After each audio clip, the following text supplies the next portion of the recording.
And the only thing that kept me going was I knew where our house was. And there was a point very, very close to the end. If I did not know where our house was, I would have given up. And when I say given up, I would just slow down and walk because it was just so difficult. But because I did know where the house was, I ended up pushing myself and just extra hard just because I knew that this pain would stop after a while.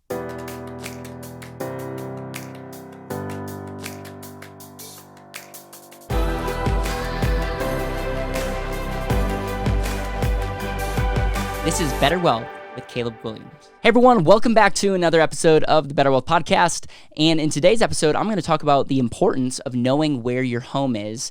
And this is actually going to be short. It's going to be to the point. And I think it's going to be very powerful because the other day we had a good friend of ours come and visit. He runs an Ironman. You're going to hear a lot more about him in the future. I'm very excited about what we're going to be doing together.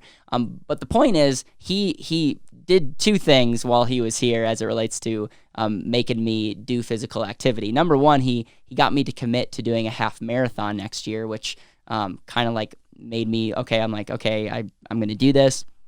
And I need to start working out, and I'm starting to think about all this stuff. And then after we ate a very nice, rich dinner, he then said, "Hey, when are we going to go running tonight?" I was like, "What do you mean we?" And he's like, "We're going to go running tonight, right? You have this half marathon you gotta practice for." And so I was like, "Oh, right." So we end up getting our shoes on right after dinner.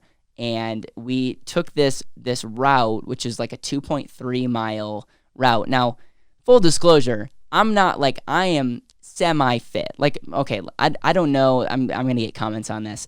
I'm not, like, I can run around. I like to think I'm active, but I don't run regularly right now.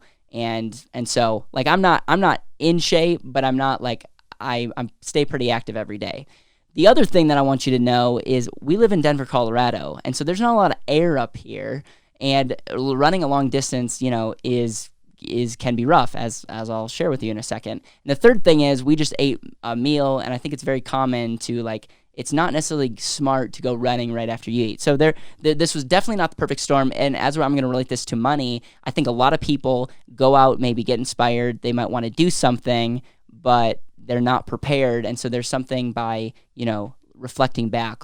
Dan on our team likes the example of, like, if you want to go higher on a swing, you have to go backwards first, and then that momentum. The same thing goes with just our life, and so that's a whole nother story. So take my story and try to apply this to your life personally. But so essentially, what ended up happening was we go on this route, and for the first mile or so, it's downhill. And then we're uphill the whole way. And this is not like a small little hill. This is like, think of a mile plus of, incline. And so we're going down, and probably the first half mile, I have like this like bad feeling in the side. For those of you that run, you know what I'm talking about. And I'm like, man, I'm getting these cramps already. And so we're just, and my goal is really simple. I'm going to run the whole time. I'm not going to stop. I'm going to run. Meanwhile, my friend, who is an amazing athlete, is just by my side, encouraging me. So we go, and we get down to the bottom of the hill. I'm alive. And then we start coming up the hill. And I'm telling you, for some reason, we must have hit a heat wave. It was a lot harder. I was way out of shape, but early on I was like, half marathon, like I could do this. I'm like, I take every word I said back, and I'm like, I'm just really hurting, and the only thing that kept me going was I knew where our house was. And there was a point very, very close to the end. If I did not know where our house was, I would have given up. And when I say given up, I would just slow down and walk because it was just so difficult. But because I did not know, or because I did know where the house was, I ended up pushing myself and just extra hard just because I knew that this pain would stop after a while, because I knew where I was headed. I share this a lot. Clarity is so important. A lot of people want to talk about tactics. They'll get my book, they'll watch YouTube videos, they'll want to learn from experts, but they really want to do a shortcut and to get the tactic. But if you don't know where you want to go, it does not matter. And I've said this a lot, and it just really hit me as I was running up the hill that this relates so much to our life, so much to business, so much to money.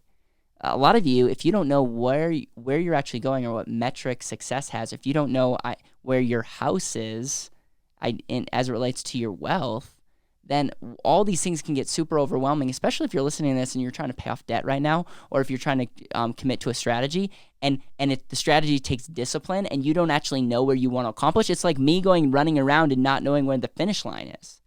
You're just going to give up eventually. You're just going to whittle down. And again, there's a lot to here. Would I have even stayed running if I didn't have a partner running with me? I don't know.